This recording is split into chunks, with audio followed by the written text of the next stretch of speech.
Hi teachers, welcome to our channel. ఈరోజు మనం ఈ వీడియోలో టెట్ అలాగే డిఎస్సికి ప్రిపేర్ అయ్యే స్టూడెంట్స్కి యూజ్ అయ్యే విధంగా ఒక ముఖ్యమైన అంశం గురించి డిస్కస్ చేయబోతున్నాం. అదేంటంటే ట్రై మెథడ్స్ అనేది ఎలా ప్రిపేర్ అవ్వాలి. ఈ ట్రై మెథడ్స్ అనేది ఎస్జిటి వాళ్ళకి మాత్రమే ఉంటుంది. అంటే పేపర్ 1కి ఎవరైతే రాస్తారో వాళ్ళకి మాత్రమే ఉంటుంది. ఇది టెట్లో కూడా ఉంటుంది, అలాగే డిఎస్సిలో కూడా ఉంటుంది. కాబట్టి మనకి చాలా ఇంపార్టెంట్.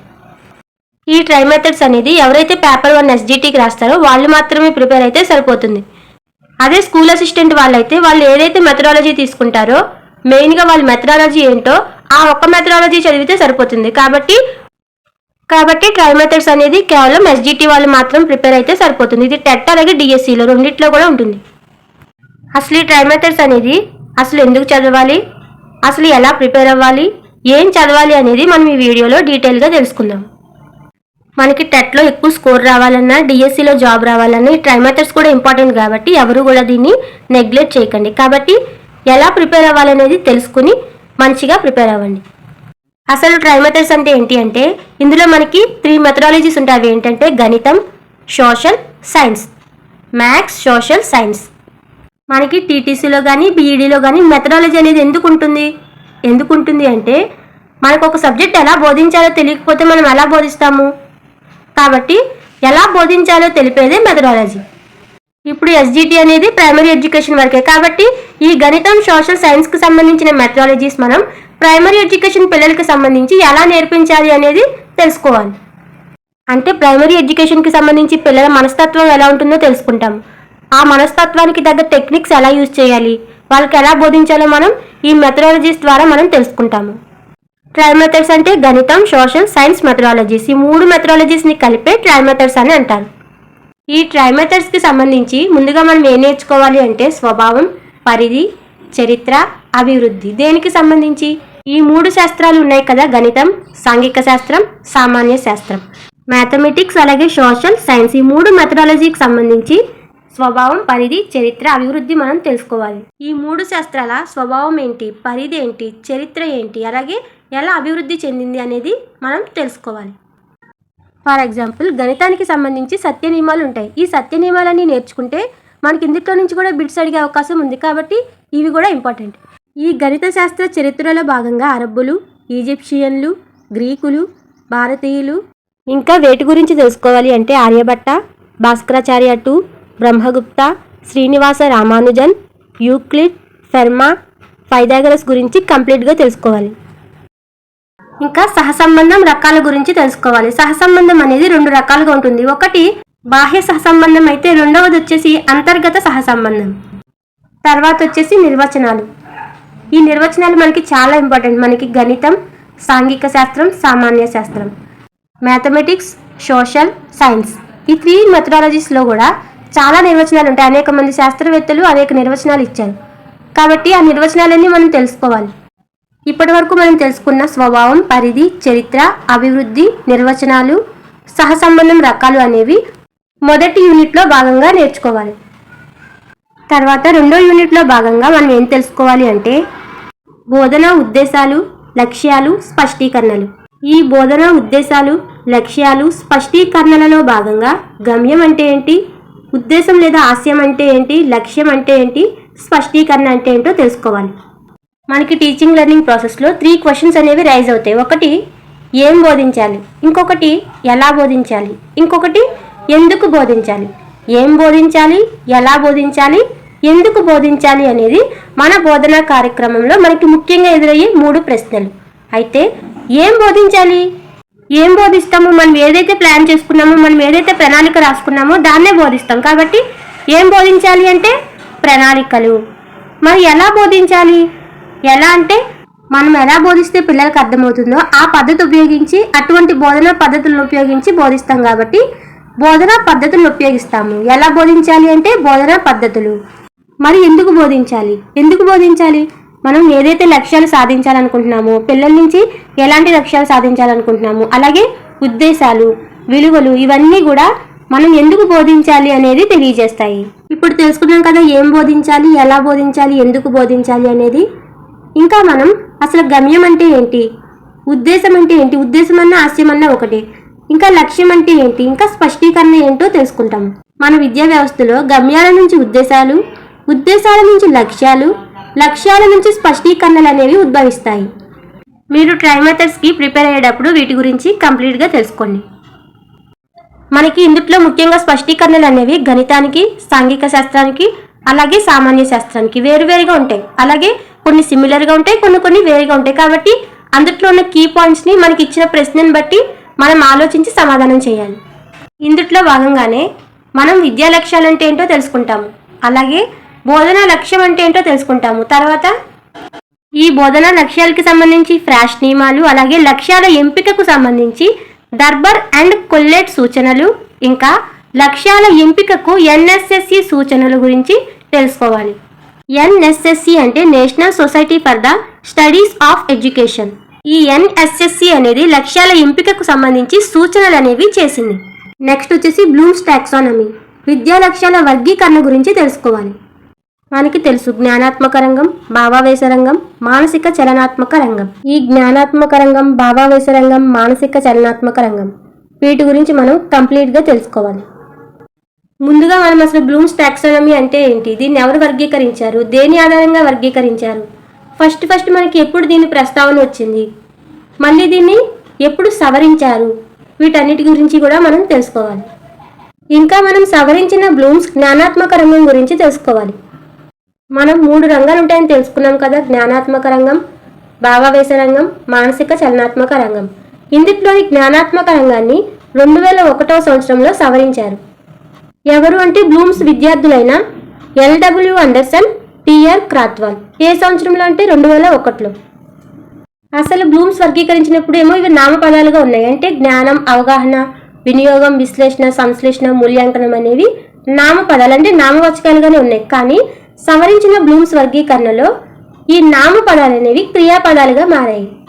అంటే జ్ఞానం అనేది సవరించిన బ్లూమ్స్ వర్గీకరణలో జ్ఞాపకంలో ఉంచడం, అవగాహన అనేది అవగాహన చేసుకొనుట, వినియోగం అనేది వినియోగించుట.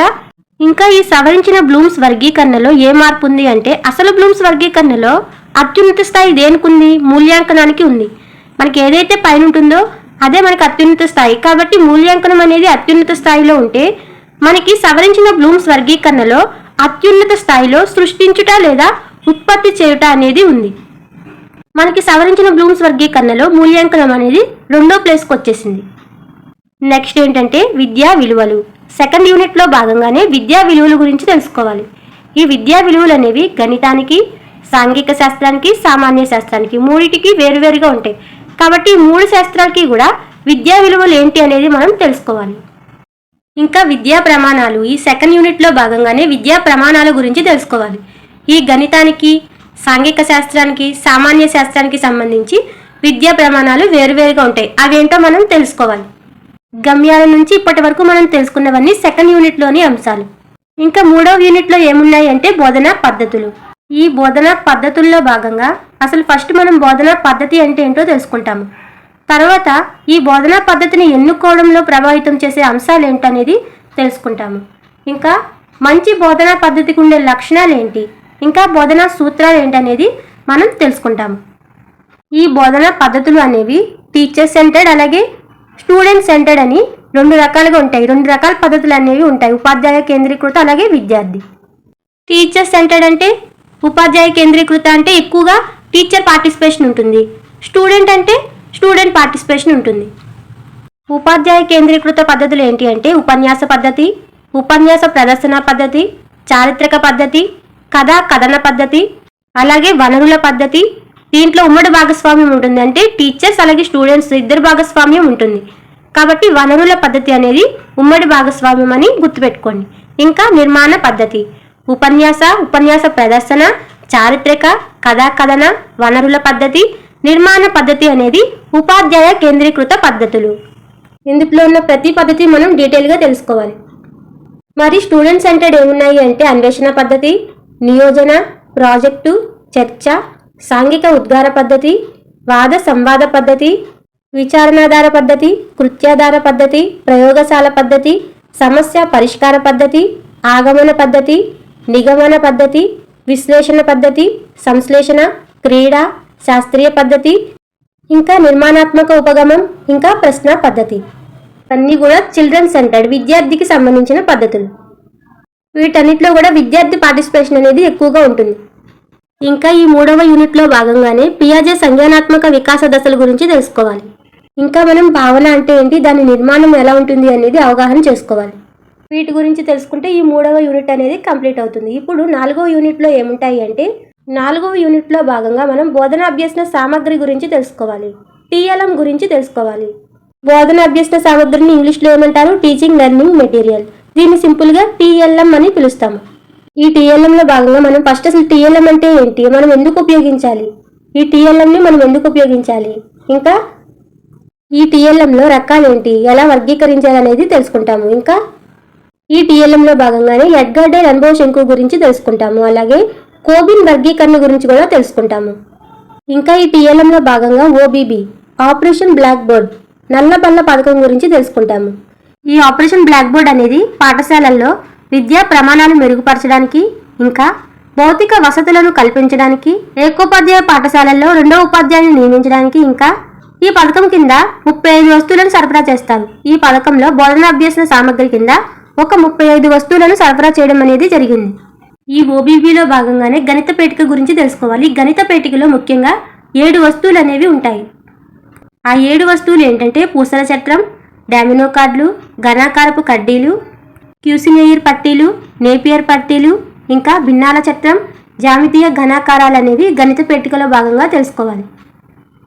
ఇంకా మనం జామితీయ పెట్టె అలాగే వృత్తాకార కోణమాలిని గురించి కూడా తెలుసుకోవాలి. ఇంకా ఏం తెలుసుకోవాలి అంటే, గణితం, సాంఘిక శాస్త్రం, సామాన్య శాస్త్రానికి సంబంధించి బోధనాభ్యసన సామగ్రి గురించి తెలుసుకోవాలి. గణితంలో ఎలాంటి ఉపకరణాలు ఉపయోగిస్తారు, సాంఘిక శాస్త్రంలో ఎలాంటి ఉపయోగిస్తారు, ఇంకా సామాన్య శాస్త్రంలో ఎలాంటి ఉపకరణాలు ఉపయోగిస్తారు అనేది మనం తెలుసుకోవాలి. మనకి విజ్ఞాన శాస్త్ర పేటిక అనేది 2 రకాలుగా ఉంటుంది. ఒకటి ప్రాథమిక స్థాయికి సంబంధించింది, ఇంకొకటి ప్రాథమికోన్నత స్థాయికి సంబంధించింది. ప్రాథమిక స్థాయికి సంబంధించి సింపుల్గా పిఎస్కే అంటారు. పిఎస్కే అంటే ప్రైమరీ సైన్స్ కిట్. ఇందులో ఏంటంటే తక్కువ ఖరీదుండే సామగ్రి ఉంటుంది, అలాగే రసాయన పదార్థాలు ఉంటాయి, ఇంకా చేతి పనిముట్లు ఉంటాయి. ఇందులో మొత్తం 76 వస్తువులు ఉంటాయి. మనం ఇందాక తెలుసుకున్నాం కదా, ఓబీబీ అనేది 35 వస్తువులను సరఫరా చేస్తుంది అని బోధనాభ్యాస సామగ్రిలో భాగంగా. అందుట్లో ఇది ఒకటి, పిఎస్కే కూడా ఒకటి. ఈ పిఎస్కేలో 76 వస్తువులు ఉంటాయి మొత్తం. మరి సమగ్ర విజ్ఞాన శాస్త్ర పేటిక అయితే, ఇంటిగ్రేటెడ్ సైన్స్ కిట్లో అయితే ఇది ప్రాథమికోన్నత స్థాయికి సంబంధించింది. ఇందుట్లో అయితే మొత్తం కలిపి 107 వస్తువులు ఉంటాయి. ఇందులో పరికరాలు 70 ఉంటాయి, రసాయనాలు 23 ఉంటాయి, గాజు సామగ్రి 14. వీటన్నిటిని యాడ్ చేయండి, 70, 23, 14, 107. కాబట్టి మొత్తం ఇంటిగ్రేటెడ్ సైన్స్ కిట్ సింపుల్గా ఐఎస్కేలో 107 వస్తువులు ఉంటాయి. మరి సాంఘిక శాస్త్రంలో ఎటువంటి ఉపకరణాలు ఉపయోగిస్తామనేది ఇప్పుడు తెలుసుకుందాం. సాంఘిక శాస్త్రంలో ఎటువంటి ఉపకరణాలు ఉపయోగిస్తాము, పటాలు అంటే మ్యాప్లు. ఈ పటాల్లో కూడా చాలా రకాలు అనేవి ఉంటాయి. ఇంకా ఈ సాంఘిక శాస్త్రంలో భాగంగా గ్లోబుల్లో రకాలు ఉంటాయి, ఇంకా చార్టులో రకాలు ఉంటాయి, ఇంకా గ్రాఫ్లు, ఈ గ్రాఫుల్లో కూడా రకాలు ఉంటాయి. వనరులు అంటే గ్రంథాలయాలు, సంఘాలు అంటే క్లబ్బులు, ఇంకా ప్రదర్శనలు అంటే ఫెయిర్లు, ఇంకా సిమ్యులేషన్, ఇంకా ప్రయోగశాలలు, మ్యూజియంలు, ఇంకా క్షేత్ర పర్యటనలు, వీటిని ఫీల్డ్ ట్రిప్ అంటారు. ఇంకా సర్వే. వీటన్నిటి గురించి కూడా మనం తెలుసుకోవాలి. ఇక్కడితో మనకి 4th యూనిట్ అనేది కంప్లీట్ అవుతుంది. నెక్స్ట్ వచ్చేసి 5th యూనిట్లో భాగంగా బోధనా ప్రణాళికల గురించి తెలుసుకోవాలి. నేను పిల్లలకు ఒక లెసన్ చెప్పాలనుకుంటున్నాను అనుకోండి. ఆ లెసన్ నేను ప్రణాళిక లేకుండా, ఎటువంటి ప్లాన్ లేకుండా డైరెక్ట్గా వెళ్ళి చెప్పేస్తే పిల్లలకు సరిగ్గా అర్థమవుతుందా? అర్థమవుదు. నేను సరిగ్గా చెప్పలేను, వాళ్ళకి అర్థమవుదు కూడా. కాబట్టి అదే లెసన్ని నేను ముందుగానే ప్రిపేర్ అయ్యి ప్రణాళిక వేసుకుని చెప్పాను అనుకోండి, పిల్లలకి చాలా బాగా అర్థమవుతుంది. కాబట్టి ఏ పని చేసినా దానికి ముందు ప్రణాళిక అనేది ఒకటి ఉండాలి. మరి తరగతి బోధన అవసరాల దృష్ట్యా ఉపాధ్యాయుడు తయారు చేయవలసిన బోధనా ప్రణాళికలు 3 ఉంటాయి. అవి ఏంటంటే వార్షిక ప్రణాళిక, యూనిట్ ప్రణాళిక, పీరియడ్ ప్రణాళిక. వీటి గురించి మనం కంప్లీట్గా తెలుసుకోవాలి. ఈ 5th యూనిట్లో భాగంగా ఈ 3 ప్రణాళికల గురించి తెలుసుకోవాలి. నెక్స్ట్ ఏంటంటే ఉపాధ్యాయుడు అనే టాపిక్ గురించి మనం తెలుసుకోవాలి. అసలు ఉపాధ్యాయుడు అంటే ఎవరు, ఉపాధ్యాయుడి గురించి ఎవరెవరు ఏ నిర్వచనాలు ఇచ్చారు, రోల్ ఆఫ్ ఏ టీచర్, ఉపాధ్యాయుని పాత్రలు ఎలాంటివి, ఉపాధ్యాయుడి గురించి ఎవరెవరు ఏ నిర్వచనాలు ఇచ్చారు, అలాగే రోల్ ఆఫ్ ఏ టీచర్, ఇంకా ఉపాధ్యాయుడి లక్షణాలు. ఇంకా ఏం తెలుసుకోవాలి అంటే ఉపాధ్యాయుడు లక్షణాలకు సంబంధించి కొంతమంది ముఖ్యమైన వ్యక్తులు ఉపాధ్యాయుడి లక్షణాల గురించి ఏం చెప్పారనేది మనం తెలుసుకోవాలి. గణిత శాస్త్ర ఉపాధ్యాయుడి గురించి, అలాగే విజ్ఞాన శాస్త్ర ఉపాధ్యాయుడి గురించి, ఇంకా సాంఘిక శాస్త్ర ఉపాధ్యాయుడి గురించి తెలుసుకోవాలి. విద్యా ప్రణాళిక పాఠ్యపుస్తకం. విద్యా ప్రణాళిక అంటే ఏంటి? ఈ విద్యా ప్రణాళిక అనే పదం ఏ భాషా పదం నుండి వచ్చింది? అలాగే పాఠ్యపుస్తకం, ఈ పాఠ్యపుస్తకానికి సంబంధించిన నిర్వచనాలు ఏంటి? ఈ విద్యా ప్రణాళిక కరికులంకి సంబంధించిన నిర్వచనాలు ఏంటి? అలాగే విద్యా ప్రణాళికలో ఉన్న 10 మౌలిక అంశాలు. ఈ 10 మౌలిక అంశాలు అనేవి చాలా ఇంపార్టెంట్. కాబట్టి విద్యా ప్రణాళికలోని 10 మౌలిక అంశాలు మనం బాగా గుర్తుపెట్టుకోవాలి. ఈ విద్యా ప్రణాళిక ఉపగమాలు కరికులం నిర్వహణకు సంబంధించి శీర్షిక విధానం, ఏకకేంద్ర పద్ధతి, సర్పిల విధానం, యూనిట్ ఉపగమం, సమైక్యత ఉపగమం, కాలక్రమ ఉపగమం, సహసంబంధ ఉపగమం, సమ్మిశ్రణ పద్ధతి, ఇంకా ఇతివృత్త ఉపగమం, దీన్ని సమ్మిళిత విధానం అంటారు, ఇంకా పరస్పరాధారిత ఉపగమం, ఇంకా బహుళ విభాగ ఉపగమం. వీటి గురించి కంప్లీట్గా తెలుసుకోవాలి. ఇంకా విద్యా ప్రణాళిక నిర్మాణ సూత్రాల గురించి తెలుసుకోవాలి. ఇంకా మూల విద్యా ప్రణాళిక, దీన్నే మౌలిక విద్యా ప్రణాళిక అని కూడా అంటారు. ఇంగ్లీష్లో కోర్ కరికులం అంటారు. దీని గురించి కంప్లీట్గా తెలుసుకోవాలి. తర్వాత విద్యా ప్రణాళిక, అలాగే విషయ ప్రణాళిక. విద్యా ప్రణాళిక విషయ ప్రణాళికకి మధ్య తేడా ఏంటో తెలుసుకోవాలి. ఇంకా సూక్ష్మ బోధన, మైక్రో టీచింగ్ గురించి మనం కంప్లీట్గా తెలుసుకోవాలి. ఇంకా బహుళ తరగతి బోధన, మల్టీ లెవెల్ టీచింగ్ అంటే ఏంటో తెలుసుకోవాలి. అలాగే విజ్ఞాన శాస్త్ర కరికులం నిర్మాణానికి వివిధ కమిషన్లు, సిఫార్సుల గురించి తెలుసుకోవాలి. ఇంకా ఇందులో భాగంగానే జాతీయ పాఠ్య ప్రణాళిక చట్టం NCF 2005, RTI 2009, ఇంకా APSCF 2011, వీటన్నిటి గురించి కూడా కంప్లీట్గా తెలుసుకోవాలి. చివరిగా 6th యూనిట్లో భాగంగా మూల్యాంకనం అనే అంశం గురించి తెలుసుకోవాలి. ఇందులో భాగంగానే అసలు పరీక్ష అంటే ఏంటి, మాపనం అంటే ఏంటి, మదింపు అంటే ఏంటో తెలుసుకోవాలి. పరీక్ష, మాపనం, మదింపు, నికష, ఈ పదాల అర్థాలు ఏంటో మనం తెలుసుకోవాలి. ఇంకా మూల్యాంకనం అంటే ఏంటి, అసలు మూల్యాంకనం ఎవల్యూషన్ అంటే ఏంటి, ఈ మూల్యాంకనంలో రకాలేంటి, మూల్యాంకన సాధనాలేంటి, సాధన నికష నిర్మాణం గురించి, ఇంకా ఉత్తమ ప్రశ్నపత్రానికి ఉండవలసిన లక్షణాలు ఏంటి, అలాగే నిరంతర సమగ్ర మూల్యాంకనం. నిరంతర సమగ్ర మూల్యాంకనం, కంటిన్యూస్ అండ్ కాంప్రహెన్షన్ ఎవల్యూషన్, దీన్ని సింపుల్గా CCE అని పిలుస్తారు. ఇది మనకి చాలా చాలా ఇంపార్టెంట్. మనకి ఇందులో నుంచి క్వశ్చన్స్ అడిగే అవకాశం ఎక్కువగా ఉంది కాబట్టి ఇది చాలా ఇంపార్టెంట్. ఇంకా గణితంలో లోప నిర్ధారణ మరియు లోప నివారణ బోధన గురించి తెలుసుకోవాలి. ఇక్కడితో 6th యూనిట్కి సంబంధించి మూల్యాంకనానికి సంబంధించి అన్ని అంశాలు కూడా తెలుసుకుంటాము. ఇలా మనం ట్రై మెథడ్స్ని ఇలా 6 యూనిట్లుగా మనం డివైడ్ చేసుకుంటే ఈజీగా చదువుకోవచ్చు. కాబట్టి మనం ఫస్ట్ శాస్త్రాలు, స్వభావం, పరిధి, చరిత్ర, గణితం, సాంఘిక శాస్త్రం, సామాన్య శాస్త్రం, ఈ 3 శాస్త్రాల స్వభావం ఏంటి, పరిధి ఏంటి, చరిత్ర ఏంటి, దీనికి సంబంధించిన నిర్వచనాలన్నీ ఫస్ట్ యూనిట్లో భాగంగా తెలుసుకుంటాము. తర్వాత వచ్చేసి బోధన ఉద్దేశాలు, లక్ష్యాలు, స్పష్టీకరణలు, విద్యా ప్రమాణాలు, విద్యా విలువలు. విద్యా ప్రమాణాలు, విద్యా విలువలు కూడా ఈ 3 శాస్త్రాలకి సంబంధించి తెలుసుకుంటాము.